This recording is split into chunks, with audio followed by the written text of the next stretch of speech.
Excusez-moi. Je vous dis tous les jours de vous souscrire dans les assurances rapatriement. Pour les gens qui veulent être rapatriés après les décès là, s'il vous plaît, arrêtez de faire que quand vous tombez là, on commence à nous tirer partout, on nous appelle. Arrêtez de nous faire honte. Même les gens qui ont l'argent plein dans le compte ont besoin de faire les assurances. Parce que vous savez très bien que le jour où tu fermes les yeux, on va sceller tes comptes. Personne ne peut toucher. Personne ne touche à ton compte quand tu es parti jusqu'à un nouvel ordre. Il reste scellé les comptes. Voici un monsieur qui allait prendre une femme en Afrique. Il était dans les affaires, c'était très bien pour lui. Il a investi en Afrique là-bas. Ici là, le monsieur l'a acheté une belle baraque en banlieue parisienne. Il est là-bas avec sa femme et ses enfants. Au bout de 17 ans, il divorce. Quand il divorce, je vous rappelle que quand il est allé prendre sa femme en Afrique, il a dit que sa femme ne doit pas travailler parce que lui, il gagnait bien sa vie. Il avait besoin que sa femme s'occupe de ses enfants. Donc, c'est un monsieur qui était toujours entre deux avions. Dans cette maison-là, personne n'a assuré. Sa femme, ses enfants, rien du tout. Parce qu'ils ont l'argent versé. Ils n'avaient pas de problème de cash. Ce monsieur quitte. Il divorce comme ça. Il met sa femme dehors. Il prend les enfants. Il va chercher une autre femme qui garde des enfants avec qui il sort. Il met l'autre dans la rue.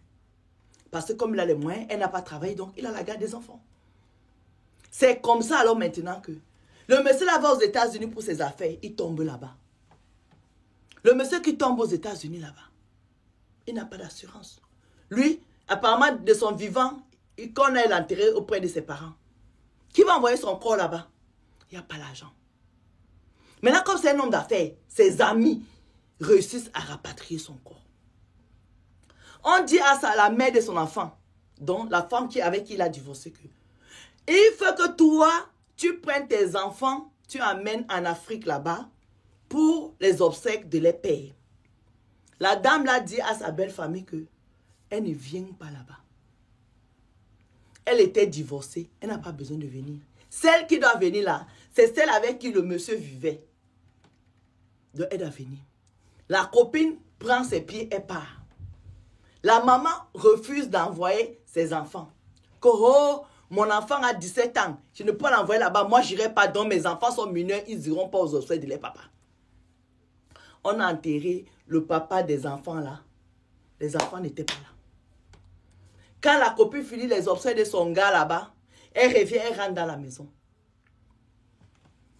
La dame qui est divorcée vient faire la bagarre dans la maison, dit à la dame là que tu vas sortir de la maison. Parce que cette maison, moi j'avais acheté ça à mon gars. Quand on a divorcé, il vivait avec mes enfants. Maintenant qu'il n'est plus là, toi tu dois sortir. Moi je vais habiter ici pour m'occuper de mes enfants parce que mes enfants sont mineurs. La bagarre de ça. La maîtresse qui ne veut pas sortir dans une maison qui ne lui appartient pas. La bagarre de ça. Finalement, celle qui a gagné, c'est la mère des enfants. Parce que techniquement, comme c'est les enfants qui sont les héritiers directs et qu'ils sont encore mineurs, donc c'est la maman qui doit venir habiter dedans. C'est comme ça que cette maîtresse est sortie, la maîtresse est sortie comme elle est entrée. Ça veut dire que, sans rien. Parce que la mort ne prévient pas. Oh. Peut-être qu'elle était là, elle jonglait, elle savait que tôt ou tard on va l'épouser. Attendre, voilà aussi monsieur la mort, le voleur qui est venu la voler le gars est parti. Elle est repartie à zéro comme elle est venue. Bref, la dame l'a resté dedans. La fille est née, qui avait ses 16 ans, c'est quand son papa mourait. Le jour où la petite a eu 18 ans, elle a invité plein de gens comme ça. C'est la maman qui me raconte l'histoire. Hein. Elle a raconté plein de monde chez elle. Sa mère, tout le monde est venu. Anniversaire. Bien. Le lendemain, elle me dit, Madame Sol, moi je dormais encore. Ma fille que j'ai accouchée dans mon ventre a fait mes valises. Quand je me suis réveillée, j'ai trouvé mes valises devant le portail. Quand je me réveille, parce qu'elle dit qu'elle avait dormi au canapé, parce qu'il y avait les gens partout dans la maison, elle a dormi au canapé. Elle a dormi, c'est assoupie et puis elle est restée là jusqu'au matin. Elle dit, Madame Sol, quand je me réveille, je vais monter dans ma chambre. Je monte dans ma chambre, je vois que mes placards sont vides. Je ne comprends rien. Je demande à ma fille, qu'est-ce qui s'est passé ici? Ma fille me dit, maman, regarde par la fenêtre. C'est comme ça que quand je regarde la fenêtre, je vois mes valises devant le portail. Ma fille me dit de sortir de chez elle. J'ai demandé à ma fille que je ne comprends pas. Qu'est-ce qui s'est passé? Sa fille lui dit, maman, t'as oublié? Tu étais divorcée de papa. Tu as refusé d'aller aux obsèques de papa. Tu nous as privés d'aller dire au revoir, un dernier adieu à papa. Tu es resté ici parce que tu voulais les biens de papa. Aujourd'hui, moi, je suis majeure. Je suis responsable de mes petits frères. Je te demande de débarrasser le plancher. J'ai dit pardon, madame. Elle me dit oui. Ma fille m'a mis dehors le lendemain de ses 18 ans. C'est là où on lui explique que, en fait, sa fille, un an avant, avait commencé à prendre les renseignements.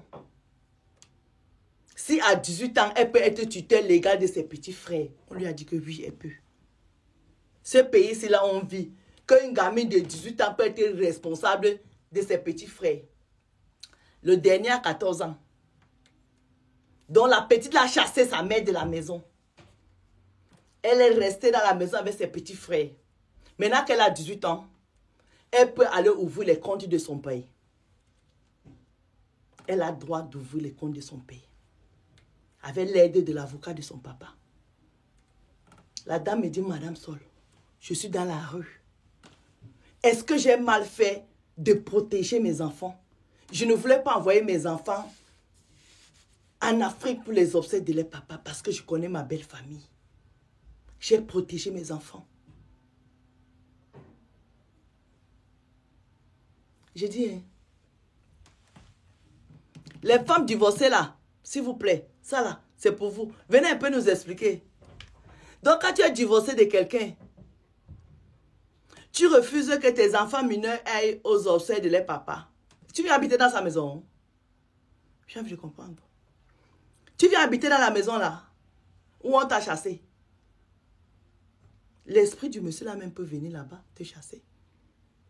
Pourquoi cette dame n'a pas pris son billet d'avion elle-même, accompagner ses enfants mineurs aux obsèques? À quel moment on dit que non, mes enfants ne vont pas aller là-bas parce que la belle famille, si, c'est les enfants? S'il vous plaît. Je m'adresse aux femmes divorcées, hein, c'est votre vidéo. Venez un peu nous éclaircir. Parce que les femmes qui ne sont pas divorcées ne peuvent pas comprendre ça. Seuls les divorcés peuvent nous répondre ici. Donc, s'il vous plaît, les divorcés là, venez nous éclaircir, s'il vous plaît. Pardon. Pardon, hein. Coiffure de la gloire. Bisous.